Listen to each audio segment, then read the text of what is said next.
સરકારને પ્રશ્ન ન કરી શકતી નાગરિકોની મરી ગયેલી ચેતના પર અમે ઘણી બધી વાર સવાલ કરીએ છીએ, પણ એક પ્રશ્ન નાગરિકોની પ્રાથમિકતા પર પણ થાય છે કે નાગરિકો કયા મુદ્દાને આધારે વોટ આપે છે તો અલગ વિષય છે, પણ શું એમના માટે આટલા બધા મુદ્દાઓની વચ્ચે પણ પાવાગઢ મંદિરમાં શ્રીફળ લઈને અંદર કેમ નથી જવા દેતા? એ શું મોટો મુદ્દો હોઈ શકે કે પછી આ કોઈ જ મુદ્દા નાગરિકોના હોતા જ નથી? સંસ્થાઓ માત્ર પોતાના રાજનૈતિક હિત માટે અથવા ચમકવા માટે એ મુદ્દાઓને વધારે પ્રાધાન્ય આપીને આગળ બનાવતા હોય છે.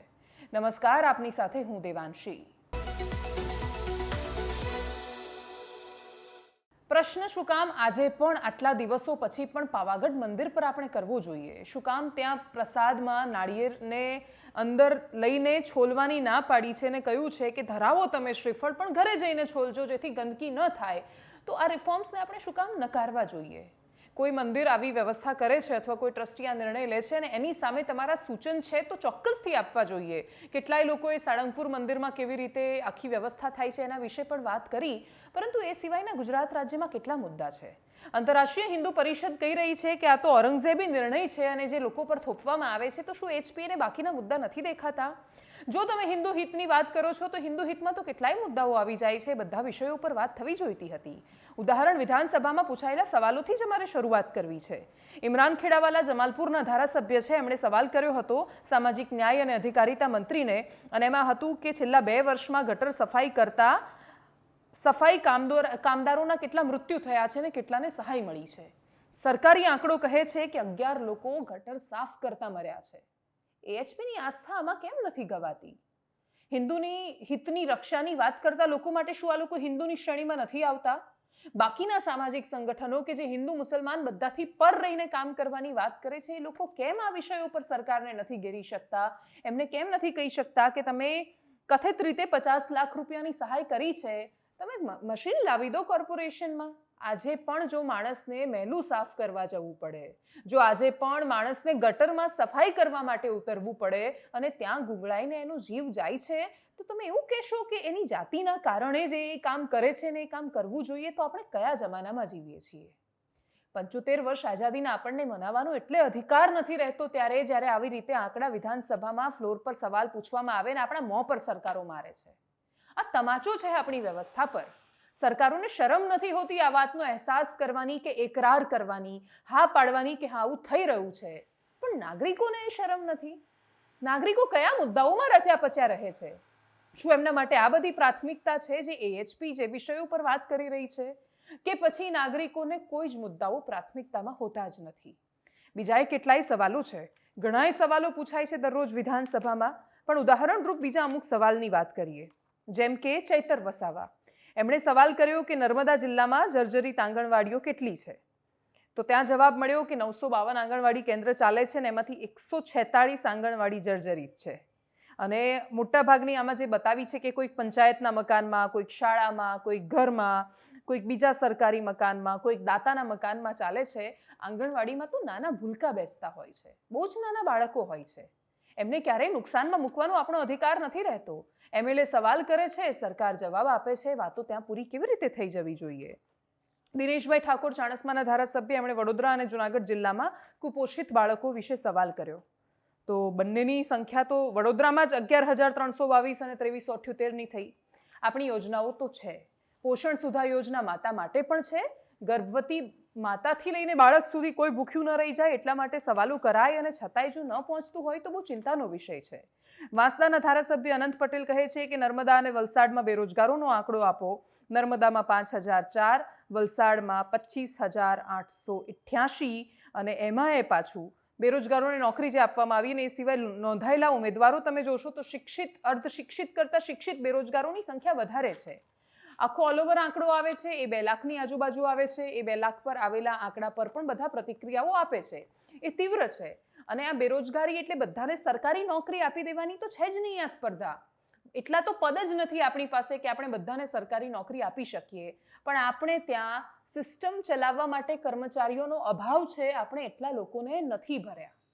આપણે ત્યાં દરેક વિધાનસભાના સત્રમાં એકદમ નિર્લજ્જપણે થતા સવાલો અને એકદમ નિર્લજ્જપણે મળતા જવાબોની વચ્ચે આંકડાઓ આપણા મોં પર ફેંકાય છે કે આટલી શાળાઓમાં શિક્ષક નથી, અને આપણે બહુ જ સરસ નિર્લજ્જતાથી બધી જ વાતોને સ્વીકારીએ છીએ. શબ્દો આપણે જ્યારે આ બોલાય ત્યારે બહુ કડવા લાગતા હોય છે, પણ હકીકત એ છે કે એ કડવા શબ્દો જ્યાં સુધી નથી આવતા ત્યાં સુધી અહેસાસ જ નથી થતો કે પરિસ્થિતિ ખરાબ થઈ રહી છે. સરકારી તંત્રને જો આપણે સાવ બગાડી દઈશું તો આપણે કોને સવાલ કરીશું જઈને? બધું જ પ્રાઇવેટ હાથોમાં સોંપી દેવાનો કોઈ મતલબ નથી. સરકારી કર્મચારીઓ આળસ કરે છે તો પગલાં લો, પગાર આપો છો એટલું કામ લો. પ્રાથમિક શાળાનો શિક્ષક, જૂના લાગેલા શિક્ષકોનો 1-1 લાખ રૂપિયા પગાર થવા આવ્યો. શું એ લોકો એટલી સક્ષમતાથી ભણાવે છે? દરેક વખત ઇવન ગુણોત્સવ જ્યારે બાળકોનો કરવામાં આવે, શિક્ષકોને સવાલ કરો. નથી આવડતું ઘણું બધું એમને. પાસ થઈને આવેલા છોકરાઓનું કોઈ સાંભળતું નથી. એમની પરિસ્થિતિ ખરાબ થઈ ગઈ છે. આદર્શ નિવાસી શાળાઓમાં દરેક વખતે નવા પરિપત્રો થાય છે, નથી રિક્રુટમેન્ટ કરવામાં આવી. શિક્ષકોમાં દરેક વખતે હમણાં લેવાશે, પરીક્ષા પછી લેવાશે, અને લેવાયા પછી એ લોકોને નોકરીએ નથી રાખવામાં આવ્યા. એમના બદલીના અને બધા પ્રશ્નો બીજા ઘણા બધા પેન્ડિંગ હોય છે. એક તલાટી પાસે 3 થી 4 ગામનો ચાર્જ હોય છે. અઠવાડિયામાં 2 દિવસ પણ એ સરખું કામ એક ગામમાં જઈને નથી કરતા. કેટલાક કરી નથી શકતા, કેટલાક કરવા નથી માંગતા. આ બધી જ સરકારી વ્યવસ્થાઓને જો આપણે કશું કરતા જ નથી ને સરકારી કર્મચારીઓ તો આળસુ છે અને કંઈ કરવા જ નથી માંગતા, એમ કરીને જો આપણે સ્વીકારી લઈશું તો પછી તો બધું પ્રાઇવેટ હાથોમાં જતું રહેશે. અને એટલા જ માટે અમુક જે ધરખમ જે મૂળમાંથી ફેરફારો કરવાની જરૂર છે તો કરવું પડશે, અને ફેરફારોને તો દરેક સ્વીકારવા પડશે. મંદિરમાં શ્રીફળના ફેરફારોને આપણે નથી સ્વીકારી શકતા તો પછી સરકારી સિસ્ટમના ફેરફારોને આપણે કેવી રીતે સ્વીકારવાના, એ બહુ મોટો સવાલ છે. પણ રિફોર્મ્સ કરવાની આદત સરકારે પણ નાખવી પડશે, અને રિફોર્મ્સ સ્વીકારવાની આદત સરકારી કર્મચારીઓથી લઈને સામાન્ય માણસોએ રાખવી પડશે. કેમ કે ઘણીવાર દરેક વખતે યુનિયનના બહાને દરેક નિર્ણયની સામે, સરકારની સામે આંદોલન લઈને ઉતરી જતા કર્મચારીઓએ પણ યાદ રાખવું પડશે કે એમની અંદર પણ ઘણી ત્રુટિઓ છે, અને એ ત્રુટિઓ હોત તો કદાચ સરકારની પાસે આટલા બધા એમને ચાન્સ ન મળતા આટલું બધું કહેવાના. એ સિવાય ઘણા બધા પ્રશ્નો પૂછવામાં આવ્યા છે. એકદમ સંક્ષિપ્તમાં ઉદાહરણ તરીકે અમુક પ્રશ્નો લઈએ કે જેમ કે કિરીટકુમાર પટેલ, પાટણના ધારાસભ્ય, એમણે દ્વારકાના બેરોજગારો માટે સવાલ કર્યો હતો. તો એની અંદર પણ જવાબ તો 6439 પાટણમાં, દેવભૂમિ દ્વારકામાં 2436 આવ્યા. હાર્દિક પટેલ, વિરમગામના ધારાસભ્ય, એમણે સવાલ કર્યો હતો કે અમદાવાદ જિલ્લામાં સત્યવાદી રાજા હરિશ્ચંદ્ર મરણોત્તર સહાય યોજના. હવે બહુ જ વિશાળ લોકોને, મોટા ભાગે કોઈને ખબર જ નથી કે યોજના શું છે. આપણે ત્યાં અમુક યોજનાઓ તો એનો પ્રચાર થતો જ નથી, જેના સુધી પહોંચવાની હોય છે એ લોકો સુધી પહોંચી જાય તો પણ બહુ મહત્વની વાત હોય છે. અને એના જવાબમાં એવું હતું કે 2393 અરજી થઈ હતી અમદાવાદ જિલ્લામાં, 2365 લોકોની અરજી મંજૂર પણ કરવામાં આવી છે. આ યોજના શું છે? તો મરણોત્તર સહાયથી મતલબ એ છે કે આજે પણ આપણા રાજ્યમાં, દેશમાં કેટલાય એવા પરિવારો છે કે પરિવારનું સભ્ય ગુજરી જાય પછી અંતિમ ક્રિયા કરવાના 5000 રૂપિયા પણ એમની પાસે નથી હોતા. અને આ પરિસ્થિતિ સમજીને જ સરકારે એમના માટે સહાયની જાહેરાત કરી છે. એસસી અને એસટી સમુદાયના લોકોને મળે છે, અને એમાં પણ જો શહેરમાં રહે છે તો 1.5 લાખની મર્યાદા છે આવક મર્યાદા, ગામડામાં રહે છે તો 1,20,000ની આવક મર્યાદા છે. ત્યાં સુધીની આવક ધરાવતા લોકો, અને મોટા ભાગે એ પરિસ્થિતિમાં રહેતા હોય છે કે એ પરિવાર જો મહિનાના 10,000 રૂપિયા માંડ ભેગા કરી શકે છે, મહત્તમ ભેગા કરી શકે છે, તો પરિવારના કોઈ સભ્યના ગુજરી ગયા પછી એ 5,000 રૂપિયા પણ નથી ખર્ચી શકતા. એના માટે જાહેર કરવામાં આવેલી યોજનાઓ છે. મોટા ભાગે તમે ધારાસભ્યોના સવાલો, અને એટલીસ્ટ જાગૃત નાગરિક તરીકે તો બધાએ એટલું તો જાણવું જોઈએ કે એમના ક્ષેત્રના ધારાસભ્યો શું સવાલ કરી રહ્યા છે, કોને સવાલ કરી રહ્યા છે. મોટાભાગના સવાલો કુપોષણ, બેરોજગારી અને આરોગ્યને લઈને હોય છે, અને રિપીટ થતા હોય છે. એક ધારાસભ્યએ પૂછેલો એક જ સવાલ ફરીથી બીજા ધારાસભ્ય પણ કરતા હોય છે. અને એટલે જ આ બધા સવાલ જવાબોમાં તો ઘણા બધા બહુ લાંબા સવાલ જવાબો છે, અને એ બધા સવાલ જવાબોમાં ન પડતા એટલું સમજીએ કે આપણે આપણા ધારાસભ્યએ કરેલા સવાલને તો સમજીએ કે લોકો પોતાના ક્ષેત્ર માટે શું પૂછી રહ્યા છે. જ્યાં સુધી જનતા પોતાના વિસ્તારના જનપ્રતિનિધિઓને ઓળખશે જ નહીં ત્યાં સુધી એ જવાબદેહ કેવી રીતે બનશે. અને એટલે જ આ ગુજરાતની વિધાનસભાના હાલ છે. સમાચારમાં આગળ દાહોદની વાત કરીએ. દાહોદના ડીઈઓ, જિલ્લા શિક્ષણ અધિકારી છે, કાજલ દવે એ બેનશ્રીનું નામ છે, અને ક્લાસ 1 અધિકારી છે, ડીઈઓ છે, એટલે એમનો પગાર પણ બહુ સારો એવો હશે, અને છતાંય એ 10,000 રૂપિયાની લાંચ લેતા ઝડપાઈ ગયા. જેવા ડીઈઓ તરત ઝડપાયા, અમારી પાસે સમાચાર આવ્યા તો અમે જાણ્યું કે કેટલા રૂપિયાની લાંચ લેતા ઝડપાયા અને કયા વિષયમાં લાંચ લેતા ઝડપાયા. તો આપણને બધાને શરમ આવે આવી સિસ્ટમ પર કે યાર પૈસા વગર કામ જ ન થાય સામાન્ય માણસનું. અધિકારીઓ આટલી બધી નફટાઈ પણ ક્યાંથી લાવતા હશે? એ લોકોની ચામડી એવી કેવી રીતે જાડી થઈ ગઈ હશે કે સંવેદનશીલતાને એમને કોઈ લેવા દેવા જ નહીં.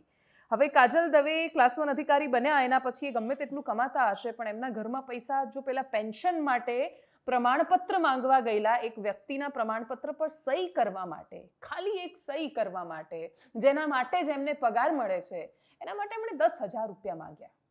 એના પછી ભલું થજો એસીબીનું કે એટલીસ્ટ એ અધિકારીઓ સુધી નજર તો પહોંચે છે. ઘણી બધી જગ્યાએ નથી પહોંચતી, ફરિયાદો છતાંય નથી પહોંચતી, પણ અહીંયા પહોંચી. અને એના પછી જ્યારે એમણે એસીબીએ રંગે હાથ એમને લાંચ લેતા ઝડપી લીધા છે. 10,000 રૂપિયાની લાંચ હતી, પેન્શનના પ્રમાણપત્ર પર સહી કરવાની હતી. પણ એક ઝડપાયા છે. આની પહેલાં મહીસાગરમાં પણ ઝડપાયા હતા. આના પહેલાં અનેક અધિકારીઓની સામે ફરિયાદ થઈ છે. ડીઈઓ સુધી શરૂ થયેલા પગલાં, જે દિવસે ગાંધીનગર સચિવાલયમાં બેઠેલા મોટા અધિકારીઓ કે જે ક્યારેક પૈસામાં, ક્યારેક સોનામાં એવી રીતે વ્યવહારો કરે છે, અને જે લોકો ભરપૂર કમાય છે અને માત્ર સહીઓ કરવાના પૈસા, યુનિવર્સિટી બનાવી છે, મંજૂરી જોઈએ છે, આટલા કરોડ પહેલાં અહીંયા જમા કરાવો, પછી જ થશે. ભ્રષ્ટાચાર શિષ્ટાચાર ન હોવો જોઈએ. લોકો એ રીતે સ્વીકારી લે છે કે ભલે 2-5 કરોડ લઈ જતા, ભલે 2-5 હજાર લઈ જતા, ભલે 2-5 લાખ લઈ જતા, અમારું કામ તો થાય છે ને. પણ એ કામ કરવાના તો સરકાર પૈસા આપે છે, અને એટલા જ માટે આ બધી વ્યવસ્થાઓમાંથી બહાર આવવું પડશે. અને એટલા જ માટે ઘોડો છે અધિકારીઓ, તો એને ચલાવવાવાળા અસવારો એ આપણા મંત્રીઓ છે, એ આપણી સરકાર છે, આપણા ધારાસભ્યો છે, અને એમણે એટલી શક્તિ તો બતાવવી પડશે, નહીં તો આ બધું ચાલતું રહેશે. અને એટલે જ આ દાહોદની ઘટના છે. આગળ વાત બીજા ભ્રષ્ટાચારના એક ઉદાહરણની કરવી છે. ભારતીય જનતા પાર્ટીના જ નેતા છે, અમરેલીના વરિષ્ઠ નેતા ડૉક્ટર ભરત કાનાબારે ફરી એકવાર એક ટ્વીટ કરીને માહિતી આપી, જેની અંદર રાજુલામાં 7 કરોડની એક સંરક્ષણ દિવાલ બની રહી હતી, અને એ સંરક્ષણ દિવાલમાં ભ્રષ્ટાચાર થયો, ખરાબ રીતે કામ થયું, અને એટલા જ માટે એમણે ટ્વીટ કરીને ફરિયાદ કરી. ડૉક્ટર કાનાબારે ફરિયાદ કરતા કહ્યું છે કે રાજુલાના અને ખેરા ગામના આગેવાનોને અભિનંદન, જેમણે દરિયાના પાણીથી ખેતીલાયક જમીનોને થતું નુકસાન અટકાવવા 7 કરોડના ખર્ચે બની રહેલ સંરક્ષણ દિવાલના અતિ નબળા બાંધકામ સામે અવાજ ઉઠાવ્યો છે. અહીંયા પ્રશ્ન એ છે કે આ કામનું સુપરવિઝન કરવાનું છે તે કાર્યપાલક અને તેમની ટીમ શું ઊંઘે છે કે પછી કરીને એમણે 2 પ્રશ્નાર્થ ચિહ્નો છોડ્યા છે. આ 2 પ્રશ્નાર્થ ચિહ્નો છોડ્યા પછી આગળ એમણે જવાબ એટલે નથી આપ્યો કેમ કે એ જાણે છે કે બધાને ખબર છે કે ભ્રષ્ટાચાર ધીરે ધીરે શિષ્ટાચાર બની રહ્યો છે. જ્યાં સુધી આપણી અંદરનો નાગરિક નહીં જાગે, જ્યાં સુધી આપણે જાગૃત બનીને બંને માટે, આપણી ફરજો માટે પણ અને આપણા અધિકારો માટે પ્રશ્નો કરતા નહીં થઈએ, ત્યાં સુધી આપણને જવાબ નહીં મળે. પ્રેરણા લેવા જેવી છે એ નેતામાંથી કે જે પોતે ભારતીય જનતા પાર્ટીમાં છે, વરિષ્ઠ છે, વર્ષોથી રાજનીતિને જોતા આવ્યા છે, જિલ્લાના પ્રમુખ રહી ચૂક્યા છે, પણ છતાંય જ્યાં ખોટું લાગે છે ત્યાં અવાજ ઉઠાવે છે. અને એટલે જો ડૉક્ટર ભરત કાનાબાર ઉઠાવી શકતા હોય તો બીજા કેમ ન ઉઠાવી શકે? એટલે નથી ઉઠાવી શકતા કેમ કે પ્રયત્નો પ્રામાણિક નથી હોતા. દરેક કાર્યમાં કશુંક મેળવી લેવાનો આશય ન હોય અને પ્યોરિટી હોય, શુદ્ધતા હોય, રિઝલ્ટ સાથે મતલબ હોય, તમારે એનું પરિણામ જોઈતું હોય તો તમે અવાજ ઉઠાવી શકો છો અને બુલંદીથી અવાજ ઉઠાવી શકો છો. અને એટલા જ માટે આ બધા અવાજો ઉઠતા થશે તો જ ઘણું બધું પરિવર્તન આવશે. આગળ વાત H3N2 વાયરસની કરવી છે. દેશમાં 9 મૃત્યુ એક વાયરસના કારણે થઈ ચૂક્યા છે. પોંડિચેરીમાં ત્યાંના શિક્ષણ મંત્રીએ શાળાઓ બંધ કરવાની પણ જાહેરાત કરી દીધી છે. ત્યાં રજા આપી દેવાઈ છે, વેકેશન ચાલી રહ્યું છે બાળકોને ત્યાં. અને એ બધાની વચ્ચે ગુજરાતમાં આંકડોમાં પણ ફરી એકવાર કશુંક છે જે છુપાવવાનો પ્રયાસ થઈ રહ્યો છે. આપણી સરકારે કહ્યું છે કે બહુ ચિંતા કરવાનો વિષય નથી, પણ છતાંય ખુલીને સ્ટેન્ડ ક્લિયર નથી થયું એની અંદર. પણ અમે સમજીએ છીએ કે આરોગ્ય વિભાગ તો કોરોના જેવી આપત્તિ સામે લડી ચૂક્યો છે, એટલા માટે એ સજાગ હશે જ. અને એટલે જ અપેક્ષા રાખીએ કે ડૉક્ટરથી લઈને આપણી પાસે એક સમિતિ હતી કે જેની અંદર બહુ જાણીતા નિષ્ણાત ડૉક્ટરો હતા, તો એ લોકો કશુંક તો કહેશે આપણને જો ચિંતા કરવા જેવી કઈ વાત હશે તો. અને એટલા જ માટે એક વાયરસ કે જે પ્રસરી રહ્યો છે સતત, બસ આંકડા ન છુપાવે સરકાર, દરેક જગ્યાએ પેલો રાજનીતિવાળો સ્વભાવ બાજુ પર રાખે તો કદાચ આ રાજ્યના સ્વાસ્થ્યને કોઈ પરેશાની આવે એવી સંભાવના નથી. અમદાવાદના માણેક ચોકની વાત કરવી છે. માણેક ચોકમાં અમદાવાદમાં આવતા હશે બધા જ લોકો એકવાર તો કદાચ ટ્રાય કરવા માટે તો ગયા જ હશે. તેના ઢોસા, તેની ભાજીપાવ બધું જ બહુ જ ફેમસ છે. બહુ જ લોકો આવતા હોય છે, દૂર દૂરથી આવતા હોય છે અને પછી ખાવાના વખાણ કરીને જતા હોય છે. પણ એ માણેક ચોકમાં શનિ રવિ ગયેલો માણસ જાણે છે કે ભીડ કેવી ભયાનક હોય છે. ત્યાં ટેબલ ખુરશી પાથરી દેવામાં આવે છે. અમદાવાદનો એક એવો વિસ્તાર છે કે જેના માટે વાયકાના રૂપમાં એવું કહેવાય છે કે ત્યાં 24 કલાક લક્ષ્મી માતા હાજર હોય છે. અને એટલે જ નગરની દેવી એ લક્ષ્મી માતા જ્યારે ત્યાં હાજર હોય તો 24 કલાક ત્યાં ટ્રાન્ઝેક્શન્સ એટલે કે નાણાકીય વ્યવહારો ચાલવા જોઈએ. તો સવારે સોની બજાર ભરાય, સાંજ પડતાની સાથે આ બજાર થઈ જાય, સવાર પડતાની સાથે જ શાકભાજીવાળા, છાપાવાળા, ફેરિયા બધા ભેગા થઈ જાય અને પાછી સવાર પડે એટલે દુકાનો શરૂ થઈ જાય. 24 કલાક ધમધમતો આ વિસ્તાર. ત્યાં કથિત રીતે પોલીસે મૌખિક સૂચના આપી અને બધા ટેબલ ખુરશી હટાવી દીધા. માણેક ચોકમાં કહી દીધું કે તમારે જમાડવા હોય તો જમાડો બધાને, પણ નીચે પાથરણા કરીને નીચે બેસીને જમાડો. હવે અમદાવાદીઓ પર નજર રહેશે કે ખરેખર, કેમ કે બહુ જ મોંઘું પણ હોય છે, એવું નથી કે ત્યાં ભીડમાં જમવાનું કે પછી શહેરના અંદરના વિસ્તારમાં જઈને જમવાનું તો બહુ સસ્તું હોય છે. એટલું મોંઘું હોવા છતાં પણ નીચે બેસીને ત્યાં જમવા જાય છે કે કેમ? કેમ કે માણેક ચોકમાં જે મળે છે અમદાવાદના બાકીના વિસ્તારોમાં પણ મળતું થઈ ગયું હોવા છતાંય એ જગ્યા માટે બહુ આકર્ષણ હોય છે. બહારથી આવતા લોકો એ જૂના શહેરમાં, જૂની ગલીઓમાં રાત્રે એ જોવા માટે જતા હોય છે કે શહેરનો એક ખૂણો કેવી રીતે રાત્રે ધમધમતો હોય છે, અને એટલા જ માટે એની ઓળખ મૂળ સ્વરૂપમાં જળવાયેલી રહે છે કે કેમ, એના પર દરેકની નજર રહેવાની છે.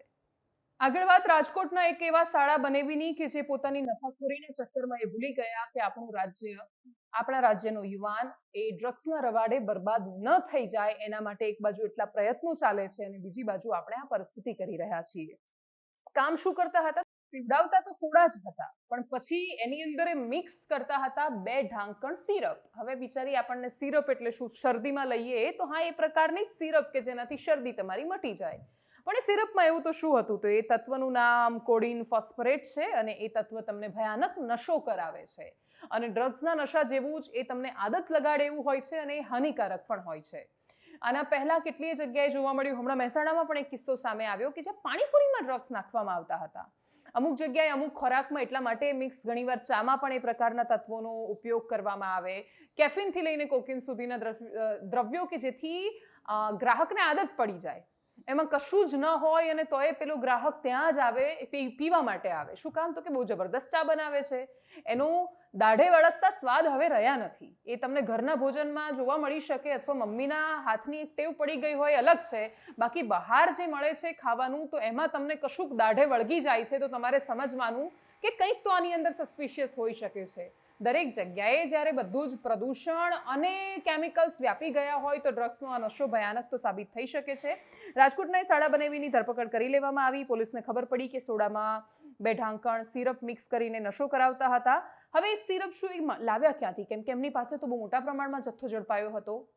નિયમ એવું કહે છે કે આ જેની પાસે લાયસન્સ હોય આ ડ્રગ્સ બનાવવાનું એ જ બનાવી શકે છે અને જીએસટી ધારક ફાર્મા કંપનીને વેચી શકે છે. હકીકત એ છે કે પોલીસ ગમે તેટલી ભોળી બનવાનો પ્રયાસ કરે, પરંતુ ડ્રગ્સ લાયસન્સ પણ બહુ સરળતાથી મળી જાય છે અને જીએસટી વાળી ફાર્મા કંપની પણ એમને ઊભી થઈ જાય છે અને કોઈ ચેકિંગ વગર, જ્યાં હોતી નથી ઓફિસ, માણસો નથી હોતા, એવી રીતે ભૂતિયા દુકાનો ઊભી કરીને બધો જ વ્યવહાર થાય છે. ભ્રષ્ટાચાર. પાછા ફરીને આપણે ત્યાં જ આવી જઈએ છીએ. આ આપણને અંદરથી ખાઈ રહ્યો છે, આપણે સમજતા નથી ને આપણી પેઢીઓને જવાબ આપવા આપણે હોવાના નથી. એટલે આપણે પેઢીઓ માટે ગમે તેટલું ભેગું કરતા હોય, એ લોકો ખાઈ શકશે ખરા? જો આ રીતે જ ડ્રગ્સના નશે ચડી જશે, પ્રદૂષણથી પીડાશે, અને એટલા જ માટે આ બહુ ગંભીર સમસ્યાઓ છે. આ બધા વિષયો પર જો આજે વાત નહીં કરીએ તો પછી એવું સમજીને બેફિકર થઈને જીવો કે તમે હશો ત્યાં સુધી આ સમસ્યાઓ એટલા મોટા પ્રમાણમાં તો નહીં હોય, પણ તમારી પેઢીને જીવવા નહીં દે. અને એટલે જ બીજા કોઈનો વિચાર કરીએ ન કરીએ એટલા તો સ્વાર્થી બનવું જોઈએ કે તમારી આવનારી જનરેશનને તમે શું આપીને જઈ રહ્યા છો. તમે જો એને ગળથૂથીમાં ભ્રષ્ટાચાર આપશો તો પછી એનું જીવન બરબાદ તો થવાનું છે. દેશની વાત કરીએ, કેમ કે દેશમાં તો રાજનીતિ ચરમ પર છે. રાહુલ ગાંધી પાછા આવ્યા છે.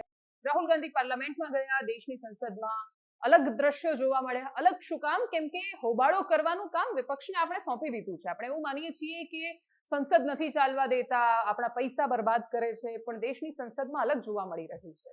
સત્તા પક્ષના સાંસદો, નેતાઓ બૂમો પાડે છે, હોબાળો કરે છે અને રાહુલ ગાંધી જોડે માફી મંગાવવાનો આગ્રહ કરી રહ્યા છે.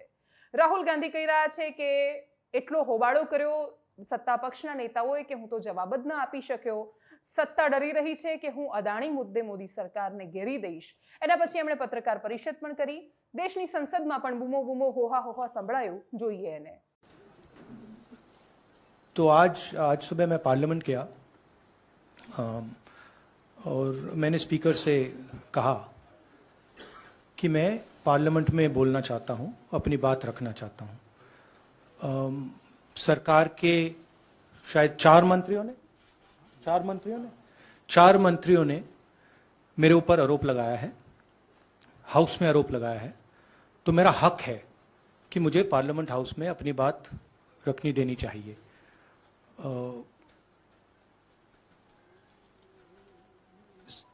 क्लैरिटी नहीं है, मगर मुझे नहीं लगता है कि मुझे बोलने देंगे.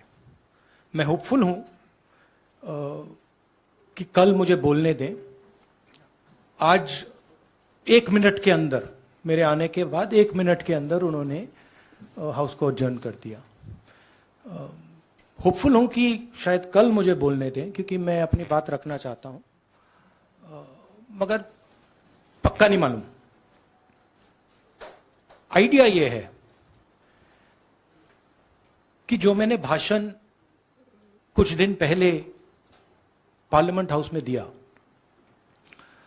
अदानी जी के बारे में, और जो नरेंद्र मोदी जी और अदानी जी का रिश्ता है उसके बारे में मैंने सवाल पूछे, उस भाषण को पार्लियामेंट हाउस में पूरा एक्सपंज कर दिया गया। और उस भाषण में ऐसी कोई चीज नहीं थी जो पब्लिक रिकॉर्ड से मैंने नहीं निकाली। अखबारों से, लोगों की स्टेटमेंट से मैंने पूरा भाषण डेवलप किया था और उसको एक्सपंज कर दिया गया। ये पूरा मामला डिस्ट्रैक्ट करने का मामला है। सरकार और प्रधानमंत्री जो अदानी जी का मुद्दा है उससे डरे हुए हैं और इसीलिए उन्होंने ये पूरा तमाशा प्रिपेयर किया है। और मुझे लगता है कि वो मुझे पार्लियामेंट हाउस में नहीं बोलने देंगे, क्योंकि जो मेन सवाल है वो अभी भी टेबल पे है। अदानी जी और प्रधानमंत्री का रिश्ता क्या है? जो डिफेंस कॉन्ट्रैक्ट्स अदानी जी को दिए जा रहे हैं वो क्यों दिए जा रहे हैं? जो श्रीलंका में, बांग्लादेश में बात हुई है वो क्यों हुई, किसने की? ऑस्ट्रेलिया में जो प्रधानमंत्री जी और स्टेट बैंक के चेयरमैन और अदानी जी के साथ जो मीटिंग हुई वो क्यों हुई, उसमें क्या डिस्कस हुआ? तो ये सब सवाल हैं जो प्रधानमंत्री जिसके जवाब नहीं दे पा रहे हैं, और ये मेन बात है। मैं एमपी हूं तो मेरी पहली रिस्पॉन्सिबिलिटी पार्लियामेंट में जवाब देने की है, और मैं चाहता हूं कि पार्लियामेंट में जवाब देने के बाद मैं आपके साथ डिटेल में डिस्कशन करूं, मगर उससे पहले मैं डिटेल में आपके साथ नहीं जाना चाहता हूं, क्योंकि वो एज एन एमपी वो हमारा प्लेटफॉर्म है। આપણે સવાલ કરીએ છીએ ગટરમાં ગુંગળાતી જિંદગીઓ માટે દેશની સંસદ રાહુલ ગાંધી માફી માંગે એના પર ચિતરાઈ રહી છે। આપણે સવાલ કરીએ છીએ કે દેશમાં બેરોજગારી અથવા આપણા રાજ્યમાં બેરોજગારીના આંકડા આવા ન હોવા જોઈએ। આપણે કહી રહ્યા છીએ કે આપણા વિકસિત રાજ્યમાં ઘણા બધા માપદંડોમાં આપણે આખા દેશના અનેક રાજ્યો કરતાં બહુ જ આગળ છીએ, પણ બહુ જ બધા માપદંડો એવા છે કે જેમાં આપણે કામ કરવાની જરૂર છે, પણ દેશની સંસદ તો બિઝી છે રાજનીતિ કરવામાં, હોહા કરવામાં, બૂમો પાડવામાં, એકબીજાને નીચું દેખાડવામાં। કારણ 2024નો આગાઝ થઈ ગયો છે, શંખનાદ થઈ ગયો છે, ચૂંટણી આવી રહી છે અને એટલે જ હવે રાજનીતિને મુદ્દાઓમાં રસ નથી। એનાલિસિસમાં અત્યારે બસ આટલું। જો આપ અમને યુટ્યુબ પર જોઈ રહ્યા છો તો સબસ્ક્રાઇબ કરો, ફેસબુક પર જોઈ રહ્યા છો તો ફોલો કરો, અમારા વિડીયોને શેર કરો અને ખાસ અમારી વેબસાઇટ પર વિઝિટ કરો www.jamawat.com. JAMAWAT। નમસ્કાર।